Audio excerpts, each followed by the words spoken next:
அஸ்ஸலாமு அலைக்கும் வரஹ்மத்துல்லாஹி வபரகாத்து டு எவ்ரிவன். என்ன செய்வோம் மைக்கினியதா என்னென்னு சொன்னால், நாங்கள் நிறைய வெட்டிங் சாங் கேட்டிருப்போம். எங்களுக்கு வெட்டிங் சாங்னு சொன்னால் எப்படியும் ஒரு ஆசை இருக்கும்.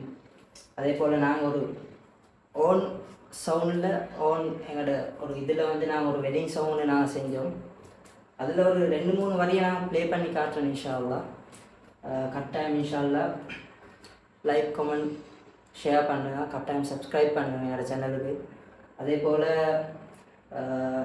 இதில் உங்களுக்கு பிடிச்ச மாதிரி இருந்தால் இன்ஷா அல்லாஹ் கட்டாயம் லைக் கமெண்ட் ஷேர் பண்ணுங்கள். இப்போ நாங்கள் அதை ப்ளே பண்ணி காட்டுவோம், இன்ஷா அல்லாஹ் பாருங்கள்.